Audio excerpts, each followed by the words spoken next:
मौसम से जुड़ी जानकारी और लाइव मौसम खबरों के लिए हमारे YouTube चैनल को सब्सक्राइब करें और बेल आइकॉन दबाकर हर अपडेट पर रखें नजर। नमस्ते, मेरा नाम महेश पलावत है। आपका स्वागत है स्काईमेट वेदर में। हमने देखा कि इस बार फरवरी से लेकर के मार्च के बीच में मौसम ने बहुत ज्यादा तब्दीली देखने को मिली और बहुत तेजी से मौसम बदला।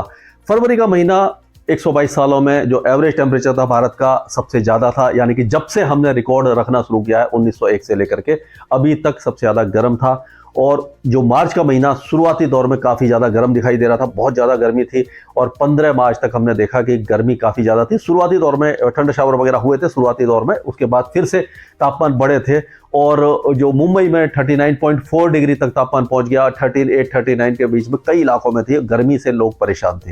लेकिन उसके बाद जो प्री मानसून गतिविधियां हुई और जो एक तरह से बेमौसम बारिश हुई, उसने इतना ज़्यादा ये बदलाव दिखाया टेम्परेचर्स में। और जो बारिश थी, ओले गिरे, तेज हवाएं चली, फसलों को नुकसान हुआ और कई राज्यों में इसकी ये जो प्राकृतिक आपदा है इसका असर देखने को मिला। सबसे ज़्यादा राजस्थान, गुजरात, मध्य प्रदेश ये जो इलाके हैं ये प्रभावित हुए। महाराष्ट्र के कुछ इलाके भी प्रभावित हुए। उसके बाद आगे जा करके पंजाब, हरियाणा, दिल्ली और उत्तर प्रदेश में भी इस तरह की वेदर एक्टिविटी देखने को मिली। पहाड़ों पर लगातार जो बारिश की गतिविधियां होती रही और 20 तारीख को हमने देखा कि स्नोफॉल भी दोबारा, यानी कि काफ़ी दिनों के बाद स्नोफॉल भी कई इलाकों में देखने को मिला। हालांकि मार्च के आखिर में जो हिमपात है वो काफ़ी कम हो जाता है, लेकिन ये वेदर सिस्टम इतने ज़्यादा स्ट्रॉन्ग थे कि स्नोफॉल भी देखने को मिला। तो यानी गर्मी के बाद एकदम मौसम बदला और हल्की सर्दी का एहसास पूरे इलाके में होने लगा है। लेकिन अब ये जो वेदर सिस्टम है वो फिर से चेंज होने वाले हैं और ये जो प्राकृतिक आपदा थी या बेमौसम बारिश थी, अब इससे छुटकारा मिलने की संभावना नजर आ रही है। जो पहले हमने दिखाया था आपको कि जो 3 वेस्टर्न डिस्टर्बेंस थे, उसके बाद 2 वेस्टर्न डिस्टर्बेंस बने।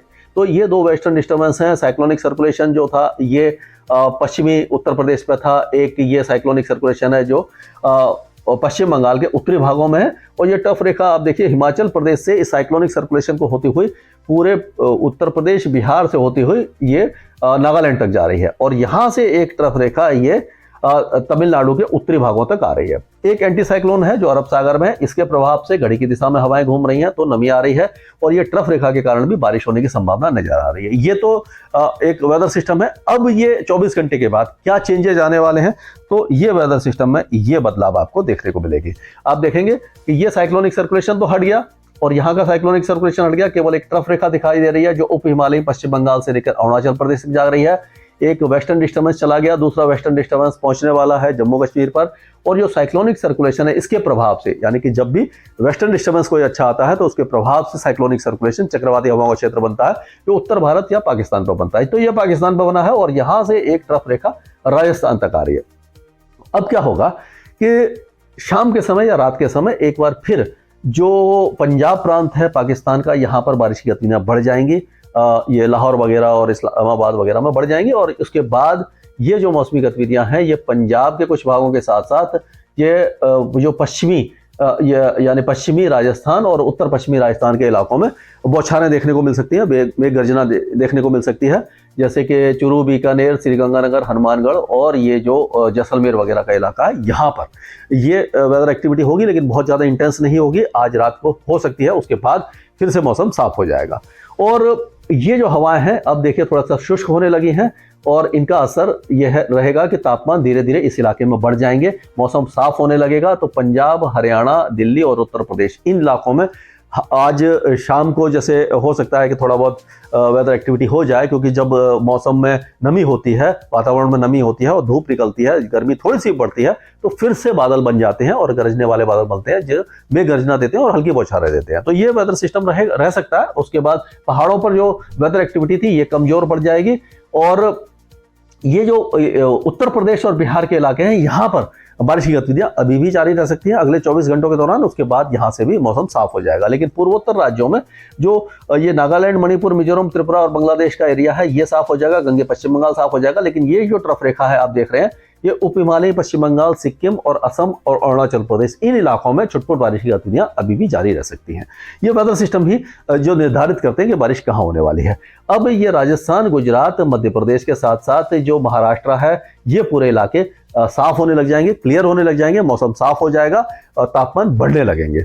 और लेकिन जो पूर्वी विदर्भ है ये ट्रफ का असर थोड़ा बहुत यहाँ दिखाई देगा। पूर्वी विदर्भ में थोड़ी बहुत वेदर एक्टिविटी हो सकती है। छत्तीसगढ़ के दक्षिणी भागों में, दक्षिणी उड़ीसा और आंध्र प्रदेश के कुछ इलाकों में जो कोस्टल एरियाज हैं यहाँ पर गरज चमक के साथ बौछारें देखने को मिल सकती हैं।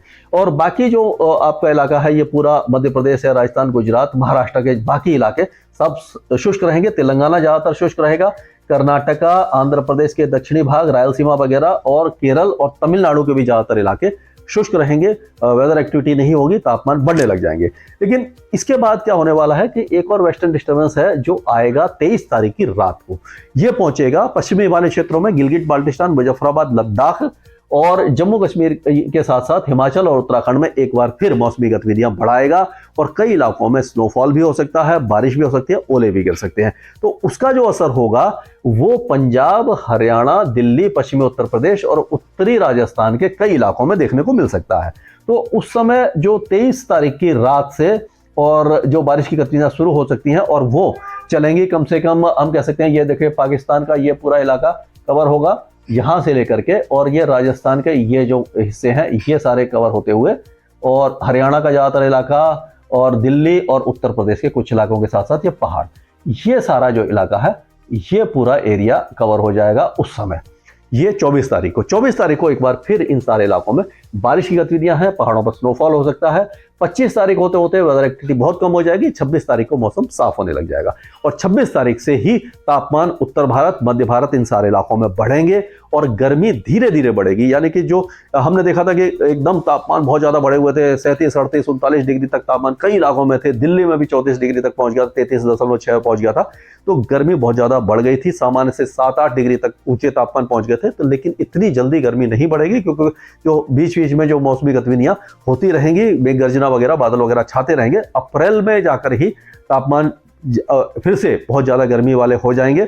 और मार्च के आखिर में भी हम कह सकते हैं कि 27-28 मार्च से तापमान बढ़ने लग जाएंगे, मिड 30s और हायर 30s में पहुंचने लग जाएंगे और गर्मी अपना प्रकोप फिर दिखाएगी। लेकिन जो अप्रैल और मई काफी ज्यादा गर्म तो दिखाई दे रहे हैं, लेकिन क्या होगा कि बीच बीच में ठंडा शावर एक्टिविटीज होंगी वो तापमान को कंट्रोल करती रहेंगी। और जब इस तरह का कोई भी प्री मानसून एपिसोड आएगा मैं आपको लगातार बताता रहूंगा, कोशिश करूंगा कि सटीक से सटीक जानकारी आपको पास पहुंचे, जिससे कि आप अपना जो भी है आगे का प्लानिंग कर सकें। धन्यवाद।